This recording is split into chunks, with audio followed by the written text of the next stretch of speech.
Hello student, তৃতীয় শ্রেণী ইংরাজি বাটারফ্লাই বইয়ে রিভিশন লেসনে অ্যাক্টিভিটি 16 অর্থাৎ 12 পৃষ্ঠায় যে প্রশ্নগুলো আছে সেগুলো আজকে সলভ করার চেষ্টা করব। 1 থেকে 11 পৃষ্ঠা পর্যন্ত আলোচনা করেছি। যারা দেখোনি, এই ভিডিওতে লিঙ্ক অথবা প্লেলিস্ট থাকবে, সেখান থেকে তোমরা দেখে নিতে পারো।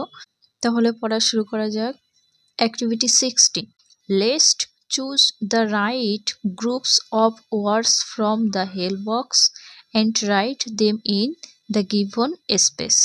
হেল বক্স থেকে যে শব্দগুলো আছে এগুলো নিয়ে এখানে শূন্যস্থান পূরণ করতে হবে। তোমরা কোন সময়ে কি করো সেই টাইম সম্পর্কে তোমাদের একটা ধারণা, নলেজ হবে এই অ্যাক্টিভিটিতে, সেটা দেওয়া হয়েছে। When do you, কখন তুমি কি করো। হোয়েন মানে কখন, ইউ মানে তুমি, ডু মানে করা। কখন তুমি কোন কাজটা করো তার একটা ধারণা। ফার্স্টে আছে সি দ্য সানরাইজ।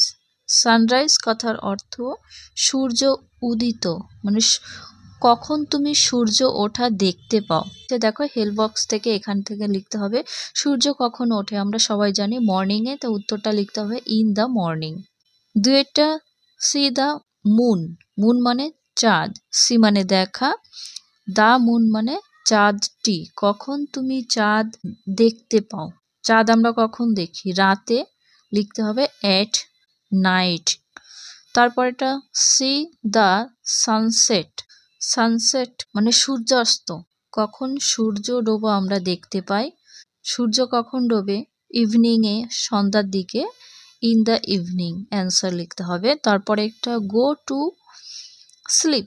স্লিপ মানে ঘুমানো। কখন তুমি ঘুমাতে যাও। গো মানে যাওয়া। আমরা ঘুমাতে যাই রাতে, অ্যান্সার লিখতে হবে অ্যাট নাইট। এর নিচেরটা দেখব গো টু স্কুল। গো মানে যাওয়া, টু স্কুল তুমি কখন বিদ্যালয়ে যাও। আমরা মর্নিংয়ে স্কুলে যাই সবাই, অ্যান্সার লিখতে হবে ইন দ্য মর্নিং। নেক্সট দেখব ইট লাঞ্চ। ইট মানে খাওয়া, লাঞ্চ মানে দুপুরের যে খাবারটা খাই আমরা সেটাকে লাঞ্চ বলা হয়। আর সকালের খাবারকে ব্রেকফাস্ট বলে, রাতের খাবার ডিনার, এটাকে ইংলিশে বলা হয়। তা দুপুরে কখন খাবার খাওয়া হয়? অ্যাট নুন হবে, ঠিক আছে। নুন মানে দুপুর বোঝায়। এর নিচেরটা সি দ্য স্টার। স্টার মানে তারা। কখন আমরা তারা দেখি। তারা দেখতে পাই রাতে, লিখতে হবে অ্যাট নাইট। নিচেরটা গো টু প্লে। প্লে মানে খেলা। কখন তুমি খেলতে যাও। খেলতে যাওয়া হয় বিকালে, ইন দ্য আফটারনুন। কি লিখতে হবে? In the afternoon. এটা কমপ্লিট হলো। এগুলো করা হয়েছে একটা নির্দিষ্ট টাইম নিয়ে। কোন টাইমটাতে তোমরা কি করো সেটা জানার জন্য এটা দেওয়া হয়েছে। এর পরের অ্যাক্টিভিটি 17। 17-এ আছে fill in the empty space correctly on is done for you. যে ফাঁকা জায়গাগুলো আছে এগুলো ফাঁকা জায়গাগুলোকে পূরণ করতে হবে। একটা করে দেওয়া আছে, দেখো সানডে।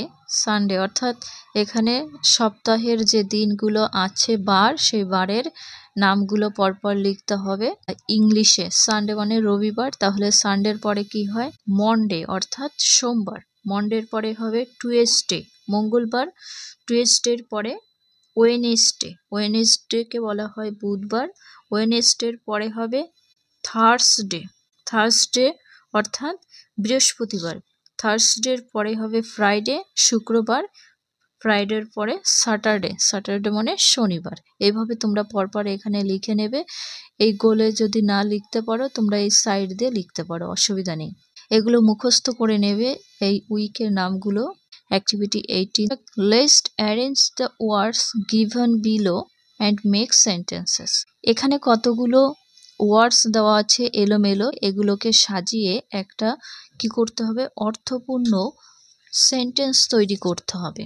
একটা দেখব Snoopy dog pet is my. Snoopy হচ্ছে একটা নাম বোঝাচ্ছে, ডগ মানে কুকুর, পেট মানে পোষা, ইজ মানে হয়, মাই মানে আমার। এটাকে আমরা সাজিয়ে লিখব, হবে Snoopy is my pet dog.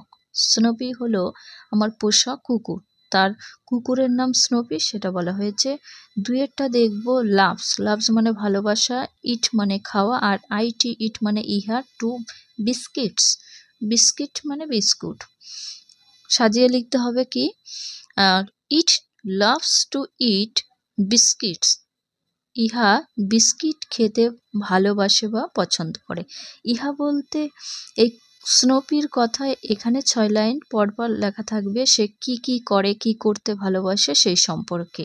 তাহলে কুকুরটি কি করতে ভালোবাসে, বিস্কুট খেতে ভালোবাসে। 3-এরটা ওয়াক্স, ওয়াক্স মানে নাড়ানো, ইটস মানে ইহা, টেল মানে লেজ, সে কি নাড়ায়, টেল নাড়ায়, অর্থাৎ সে তার লেজটি নাড়ায়। 4-এর দাগে ক্যান মানে পারে, ইট মানে ইহা, ফার্স্ট মানে দ্রুত, আর রান মানে দৌড়ানো। এটাকে সাজিয়ে লিখতে হবে কি, ইট ক্যান রান ফাস্ট, এটা দ্রুত দৌড়াতে পারে। এটা বলতে বোঝাচ্ছে স্নোপির কথা, স্নোপি খুব ফাস্ট দৌড়াতে পারে। তারপরে 5-এরটা উইথ, উইথ মানে সঙ্গে বা সাথে, ইট মানে এটা, মি মানে আমার, আমার বা আমাকে, স্টেজ, মি স্টেজ মানে আমার সাথে থাকে সেটা বোঝায়। সাজিয়ে লিখতে হবে ইট স্টেজ উইথ মি, সে আমার সাথেই থাকে। 6 নম্বরটা লুকস আফটার মানে দেখাশোনা করা, দ্য স্নোপি, স্নোপিটি ডক্টর মানে ডাক্তার। অ্যান্সার কি হবে, the doctor looks after Snoopy, ডাক্তার স্নোপিকে দেখাশোনা করে। এর পরের অ্যাক্টিভিটিটা দেখব 19 বলা হয়েছে let's look at the family tree, অর্থাৎ ফ্যামিলি বংশগত যে বংশ তালিকা থাকে ফ্যামিলির সম্পর্কে এখানে বলা হয়েছে। And fill up the boxes with words from the help box, এখানে বলা হয়েছে যে হেল বক্সের যে শব্দগুলো আছে এগুলো নিয়ে এই ফ্যামিলি ট্রিটা পূরণ করতে হবে। দেখো তোমরা এখানে শুরু থেকেও লিখতে পারো বা এখান থেকেও লিখতে পারো, যেখান থেকে পারো। আমরা এটা পরপর করে নিই। প্রথমেরটা করা আছে আই, আই মানে আমি, তারপরে কি লিখতে হবে দেখো সিস্টার, এখানে সিস্টার লিখবে, তাহলে কি হলো আমি এবং বোন। তারপরে কি লিখবে ফাদার আর মাদার, তাহলে কি হলো আমার মা বাবার ছেলে মেয়ে হচ্ছে আমরা, এবং আমার গ্র্যান্ডফাদার এবং গ্র্যান্ডমাদার।